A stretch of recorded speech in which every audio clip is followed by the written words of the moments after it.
Good morning, शुभ प्रभात मेरा para कक्षा 3 का विद्यार्थीहरू।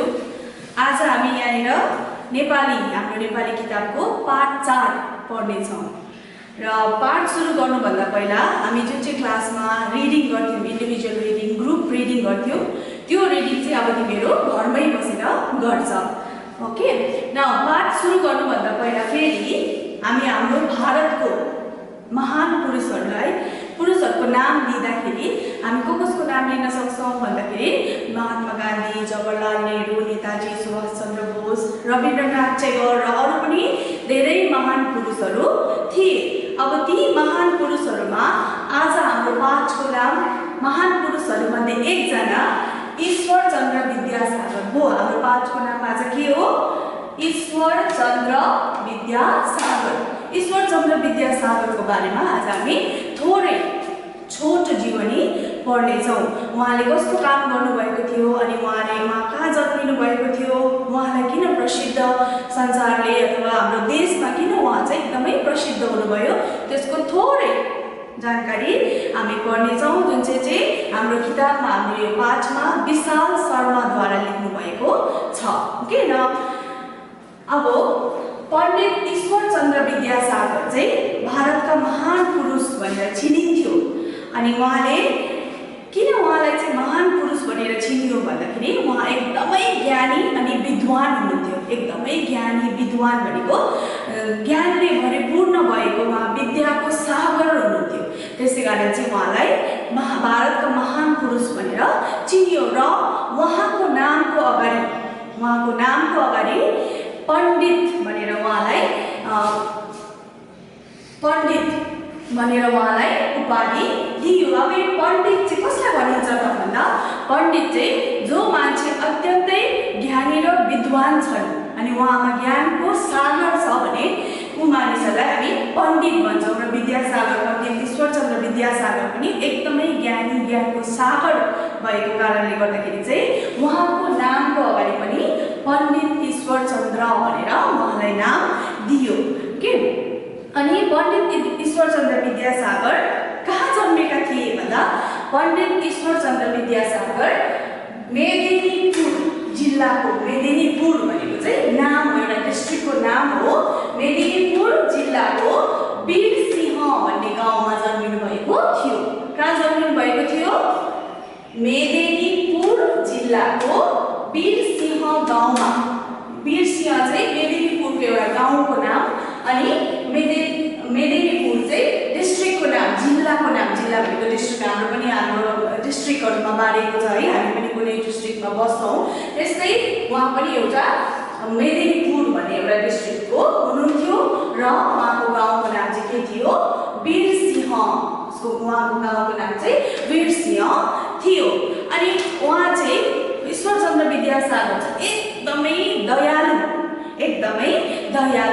भनेको अरू गरिब दुखी, विशेष गरी गरिब दुखीहरूलाई एकदमै प्रेम गर्नुहुन्थ्यो, सहायता गर्नुहुन्थ्यो। उहाँले जति सक्दो आफ्नो क्षमता अनुसारको उहाँले सहायता गर्नुहुन्थ्यो। गरिब दुखीलाई, विशेष गरी गरिब दुखीलाई चाहिँ उहाँले एकदमै प्यारो गर्नुहुन्थ्यो, माया गर्नुहुन्थ्यो है। अनि त्यति मात्र नभएर उहाँ आफ्नो आमा बाबुको, आफ्नो पेरेन्ट्सको, आफ्नो माता पिताको एकदमै आज्ञाकारी छोरो हुनुहुन्थ्यो। आज्ञाकारी भन्नाले के बुझिन्छ भन्दा, आफ्नो आमा बाबाको आज्ञा पालन गर्ने, भनेको मान्ने है, उहाँहरूको सेवा सत्कार गर्ने, आफ्नो आमा बाबुलाई कहिले पनि दुखी नबनाउने एकदमै आज्ञाकारी हुनुहुन्थ्यो। त्यसै कारण उहाँले आफ्नो आमा बाबालाई कहिले पनि निराश पार्नु भएन, एकदमै खुसी साथ राख्नुभयो है। अनि एक दिन आफ्नो माता पितालाई आदर र माया गर्नुहुन्थ्यो है। अनि एक दिन चाहिँ उहाँ यसरी बाहिर हिँड्दै जाँदाखेरि, यसरी बाटोमा हिँड्दै जाँदाखेरि एउटा सानो भिख माग्ने केटा, भिख माग्ने भनेको बेगर, सानो भिख माग्ने केटा आएर उहाँकोमा पैसा माग्यो। के माग्यो? भिख माग्ने केटाले पैसा माग्यो है।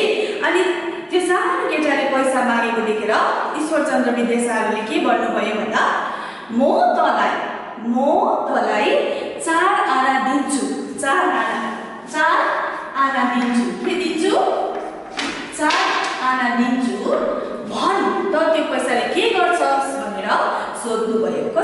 भयो ईश्वरचन्द्र विद्यासागरले कसलाई त्यो सानो भिख माग्ने केटालाई एउटा बेगरलाई है माग्दै हिँड्नेलाई माग्दै एउटा सानो केटा आएर उसलाई पैसा माग्दाखेरि ईश्वरचन्द्र विद्यासागरले के भन्नुभयो म तँलाई 4 आना दिन्छु भन त त्यो पैसाले के गर्छस् भनेर सोध्नुभयो के अनि त्यो सानो केटाले के जवाब दियो त्यो 4 आनाबाट 2 आनाले 4 आनाबाट 2 आनाले चाहिँ म एकदमै भोको छु मैले खाना खाएको छैन म भोको छु म 4 आनाले खाना किनेर खान्छु त्यो 4 आनाबाट म खाना किनेर खान्छु अनि रहेको 2 पैसा 4 आनाबाट 2 आनाले खाना किनेर खान्छ अनि 2 पैसा 4 आना भनेको चाहिँ के हो भन्दाखेरि 4 आना भनेको 1 रुपैयाँलाई 4 भागमा बाँड्नु के 1 रुपैयाँलाई 4 भाग 1 2 3 4 है 4 भागमा बाँड्दा चाहिँ 4 आना 4 आना 8 आना फेरि 4 आना 4 आना 8 आना यो 4 आना 4 आना 4 आना 4 आना जोडेर चाहिँ 1 रुपैयाँ हुन्छ यो 1 रुपैयाँको पनि 1 भाग 4 आना चाहिँ ईश्वरचन्द्र विद्यासागरले त्यो सानो बच्चालाई त्यो सानो नानी भिख माग्ने नानीलाई दिने हुनुभयो है अनि त्यो 4 आनाबाट पनि तिमी के गर्छौ भनेर ईश्वरचन्द्र विद्यासागरले त्यो सानो बालकलाई सोध्नुभयो अनि त्यो 4 आना भनेको कति पैसा रहेछ बुझ्यौ 4 आना भनेको 1 रुपैयाँलाई 4 भाग बाँड्दा 1 रुपैयाँलाई 4 भागमा बाँड्दाखेरि 4 आना 4 आना 4 आना 4 आना 1 रुपैयाँको 1 भाग 4टा भागमा बाँड्यो भने 1 भाग चाहिँ 4 आना हुन्छ त्यो 4 आना चाहिँ ईश्वरचन्द्र विद्यासागरले त्यो सानो केटालाई दिने हुनुभयो र त्यो सानो केटालाई सोध्नुभयो भन के गर्छु यो 4 आनाबाट भनेर सोध्दाखेरि चाहिँ के भन्यो त्यो सानो बालकले म एकदमै भोको छु त्यसबाट 2 आनाबाट म खाना किनेर खान्छु अनि 2 पैसा म मेरो आमालाई दिन्छु अथवा म मेरो आमालाई दिन्छु आमाले केही सामान किन्नुहुन्छ अनि रहेको 2 पैसाबाट चाहिँ म केही सामानहरू किनेर मेरो गाउँमा लान्छु र गाउँमा लगेर बेच्छु अनि बेचेर आएको नाफाले म मेरो आमालाई दिन्छु आमाले त्यही पैसाले घर चलाउनु हुन्छ घर चलाउनु भनेको घरमा चाहिने चामल दाल है तेल नुन किन्नुपर्ने हुन्छ नि घरमा आमाले तिमीहरूको आमा बाबुले पनि जुटाउनु हुन्छ नि त्यसरी नै बिचारा त्यो नानीको आमाले पनि त्यसो गर्नुहुन्छ भनेर त्यो सानो बालकले कसलाई भन्छ ईश्वरचन्द्र विद्यासागर पण्डित ईश्वरचन्द्र विद्यासागरलाई भन्छ के 4 आनाबाट खानेकुरा के किन्ने भएछ 4 आनाबाट के गर्ने भएछ 4 आनाबाट पहिले त त्यो सानो केटा भोकाएको थियो है अनि भोकाएको नानीलाई पहिला के खाने भयो त्यो भोकाएको नानीले खाना किनेर खाने भयो अनि 2 पैसा उसको आमालाई दिने भयो घर चलाउनको लागि अनि रहेको 2 पैसा चाहिँ उसले केही सामानहरू किनेर गाउँमा लगेर बेच्ने अनि बेचेर आएको नाफाले चाहिँ आमाले फेरि त्यो पैसाले पनि घर चलाउनुहुन्छ भनेर ईश्वरचन्द्र विद्यासागरलाई त्यो सानो केटाले भन्छ ओके अनि ईश्वरचन्द्र विद्यासागर त्यो यत्रो सानो बालकको त्यस्तो ज्ञानी कुरा सुनेर उहाँ छक्कै पर्नुहुन्छ अनि छक्कै परेर उहाँले के भन्नुहुन्छ म तिम्रो कुराबाट एकदमै खुसी भए अब म तिमीलाई 4 आना हैन 1 रुपैयाँ दिन्छु कति रुपैयाँ दिने भए 1 रुपैयाँ दिनुभयो 4 आना मात्रै दिन्छु तिमी के गर्छौ भनेर सोध्नु भएको थियो तर त्यो सानो केटाको त्यत्रो ठुलो विचार है कत्रो ठुलो विचार सुनेर चाहिँ उहाँले 4 आना हैन तर कति रुपैयाँ दिनुभयो 1 रुपैयाँ सानो केटालाई दिनुभयो ओके अनि यो पैसा 1 रुपैयाँ दिँदै यो पैसा राम्रो काममा लगाऊ राम्रो काम भनेको त्यसै नराम्रो कुराहरू किनेर खाएर त्यस्तै पैसा उडाएर हैन राम्रो काममा लगाऊ अब 1 रुपैयाँ है त्यति बेला 1 रुपैयाँको एकदमै भ्याल्यु थियो होला अहिले त हामी बजारमा 1 रुपैयाँको दोकानमा 1 रुपैयाँ लिएर गयो भने सायद हामी एउटा चकलेट एउटा टफी मात्रै पाउँछौँ होला है तर त्यति बेला सायद यो 1820 मा उहाँ कहिले जन्मिनु भएको थियो 1820 मा जन्मिनु भएको थियो। सायद यो 20, 30, 40, 1840 तिर है 1 रुपैयाँको धेरै भ्याल्यु थियो होला त्यति बेला है। 1 रुपैयाँमा थुप्रो सामानहरु आउँथ्यो होला। त्यसैकारण त्यो सानो बालकले 4 आनाले त त्यत्रो सामान किन्ने खाना खाने भनेपछि 1 रुपैयाँले त निकै ठुलो काम हुन्थ्यो होला है त्यति बेला। त्यसैकारण चाहिँ ईश्वरचन्द्र विद्यासागरले चाहिँ त्यो सानो बालकलाई 1 रुपैयाँको साटोमा 4 आनाको साटोमा 1 रुपैयाँ दिने हुनु भयो। ओके, अनि त्यो सानो बालक 1 रुपैयाँ पाइसकेपछि खुसी भएर आफ्नो घरतर्फ जान्छ अनि ईश्वरचन्द्र विद्यासागर पनि त्यहाँबाट जानुहुन्छ। अनि त्यसरी नै समय बित्दै जाँदा फेरि एक दिन बाटोमा ईश्वरचन्द्र विद्यासागर र त्यो फेरि सानो बालक भेट हुन्छ।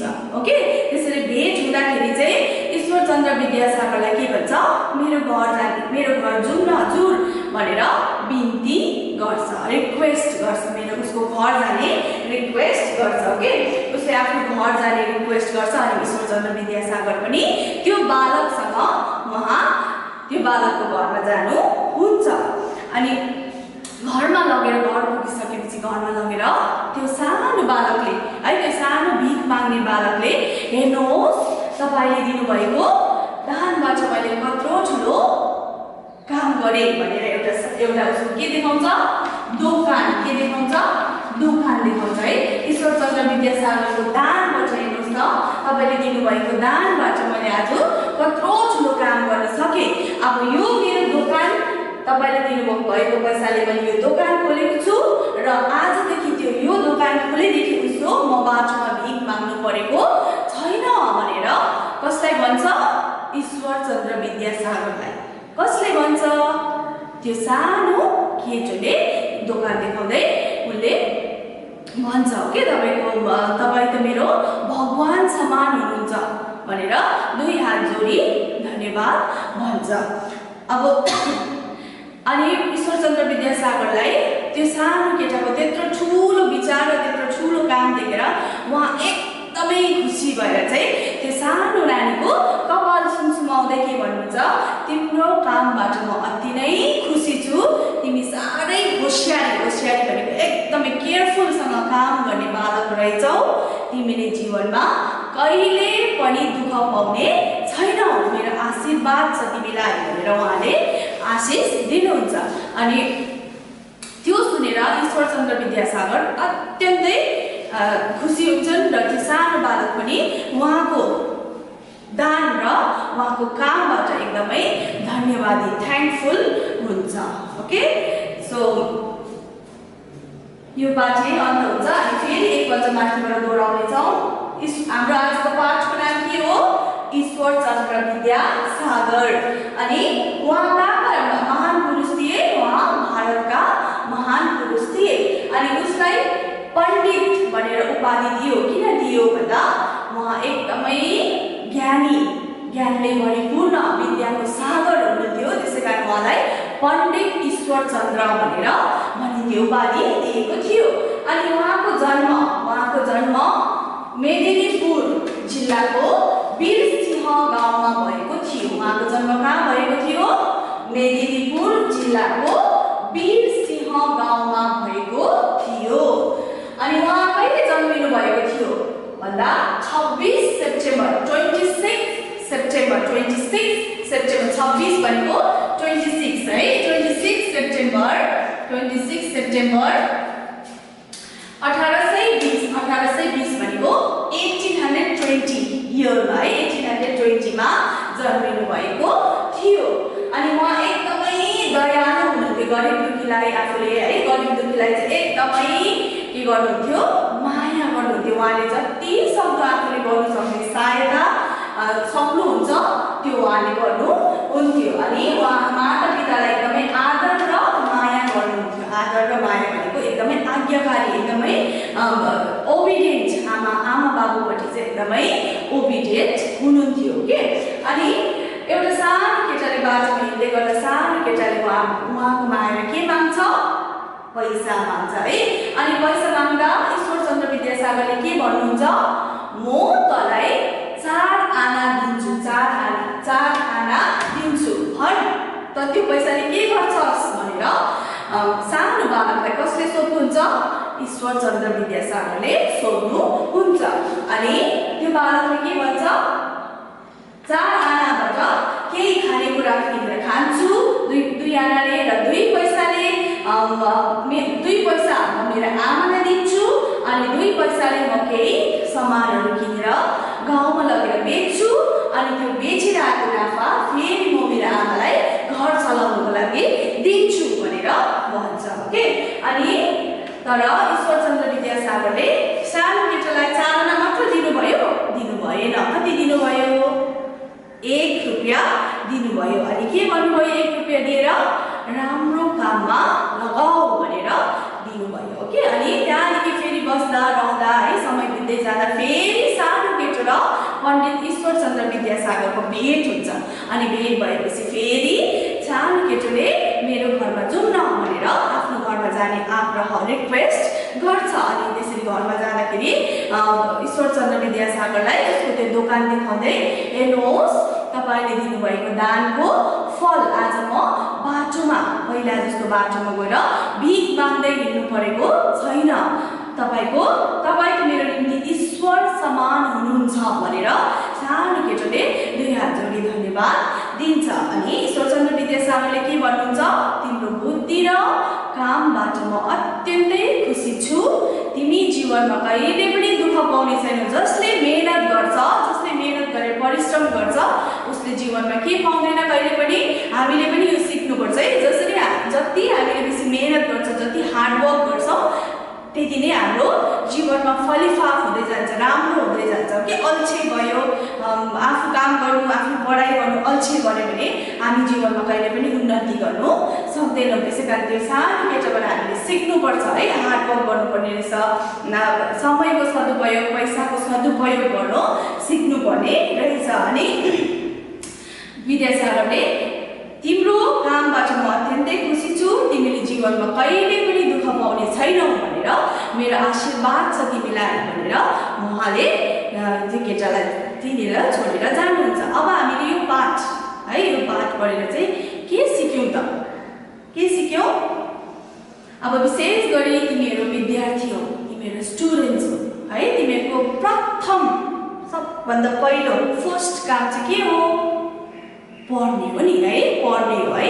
अब त्यो पढ्नु चाहिँ हाम्रो सबभन्दा फर्स्ट वर्क, हामीले पढ्नै पर्छ। अनि पढिसकेर आफूले आज पढ्नु पनि आजै पढ्नुपर्छ, भोलि पढ्छु पर्सि पढ्छु भनेर साँचेर राख्नु हुँदैन। अहिले गर्ने काम आज गर्ने काम कहिले नै गरिहाल्नुपर्छ। अनि त्यसरी आफूले रहेको समयमा आफ्नो मातापितालाई, पढिसकेर उब्रेको समयमा आफ्नो मातापितालाई सहायता गर्ने है, सहायता गर्ने, हेल्प गर्ने, आफूले जे सक्छ त्यो सहायता गर्ने। अनि त्यसरी नै आफू ठुलो हुँदै जाँदा समाजलाई योगदान गर्ने, आफ्नो क्षमता अनुसार आफूले के सक्छ समाजमा, आफ्नो सोसाइटीमा कसरी हेल्प गर्नु सक्छौँ हामीले, त्यो विशेष गरी तिमीहरूले है। अनि त्यो कसरी गर्नु सक्छ त्यो गर्दै जाने र समाजपछि देशमा। अनि यसरी गर्दै गर्दै हामीले आफूले दिनु सक्ने आफ्नो क्षमता अनुसारको, योग्यता अनुसारको हामीले सेवा गर्दै गयौँ भने हामी पनि अर्को नयाँ, तिमीहरू पनि अर्को नयाँ ईश्वरचन्द्र विद्यासागर हुन सक्छौ।